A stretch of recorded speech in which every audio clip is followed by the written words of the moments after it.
ir jos prisideda daug prie pasaulinių poveikių. Aš manau, kad kai protingi žmonės kalba, galima tylėti ir kiti manys, kad jis taip pat esi protingas, bet aš vis dėlto norėčiau šitą pasakyti. Redžis Zbignevas paminėjo vieną labai svarbų dalyką apie vadinamąjį vadinamąsias sąmokslo teorijas. Kaip daug žmonių mini, tai bet kodėl tai mini? Šiandien turime parlamento narius, teisininkus ir jie mini dokumentus, bet per televiziją kasdieną daug žmonių visame pasaulyje turi televizorius ir jie mato žinias ir nemato tų dokumentų, apie kuriuos mes kalbame. Per televizorių rodomos žinios ir jie mano, kad tai, apie ką mes kalbame, yra sąmokslo teorija. Bet kaip naivu manyti, kad žmonės per televizorių atvirai sakytų, kaip veikia pasaulis. Jie atvirai išdėstė visus tikslus. Apie tai, ką nori padaryti su tais dokumentais Europoje ir kitur. Šiandien turime karą prieš internetą ir karą prieš karą internete ir karą televizijoje. Tai, pavyzdžiui, kodėl internete jie skiria tiek daug pastangų Europos Sąjungoje ir kitos šalys? Nes jie nori rinkti informaciją apie žmones. Ir žmonės patys įkelia informaciją. Jie įkelia informaciją, kiek turi vaikų, kur keliauja. Asmeninė informacija. Kita vertus, jie gali, sumanūs žmonės gali tuo ir apsiriboti. Ir jie gali internete sakyti, kad žmonės, kurie kalba apie televiziją, klysta. Todėl ypač Europos Sąjungoje ribojama, kas gali būti įkeliama į internetą. Štai kalbėjome su parlamento nariu Rimu Jankūnu.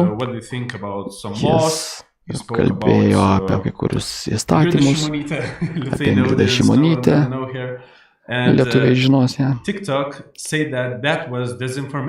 O TikTokas pareiškė, kad tai buvo dezinformacija ir užblokavo mūsų įrašą. Bet tai yra baisu. Lietuvos parlamento narys kalbėjo apie tai, kad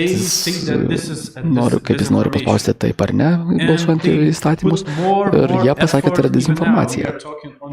Ir jie skiria tam vis daugiau pastangų. Jei jūs norite išeiti į atvirą viešą vietą, viešai pasakyti, jie pasakys, kad jūs gavote informaciją iš interneto, iš TikToko. Bet ten yra laisva vieta, kur mes galime dalinti savo idėjomis. Ir todėl labai svarbu tai ginti tą teisę. Tik noriu pasakyti, kad mūsų svečiai iš įvairių šalių, iš JAV, iš Estijos, iš Lenkijos, kaip minėjau anksčiau šiandieną, pandemijos metu aš taip pat dalyvavau studentų iniciatyvos organizacijoje, kai keliasdešimt studentų nuvažiavo į Dresdeną, į Lenkiją taip pat. Ir mes pasirašėm laisvės sutartį. Ir aš labai džiaugiuosi, kad tuo metu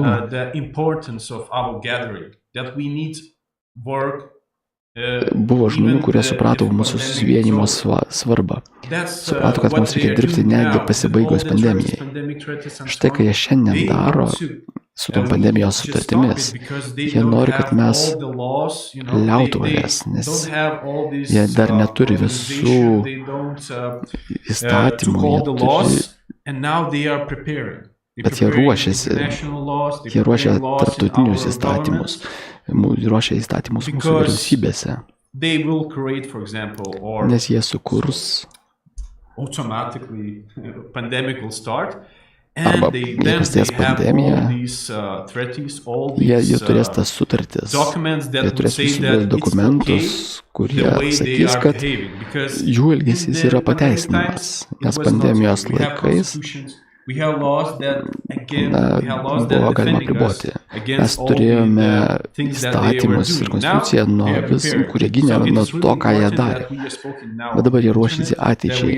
Ir tai labai svarbu mums dabar kalbėti internete iš įvairių šalių, nes, pavyzdžiui, Lietuvoje, jei jūs šiandien kalbate ir žmonės jūs pažįsta ir mano, kad jūs kalbate tik lietuviškai, jūs esate lietuvis, jūs esate kvailiai.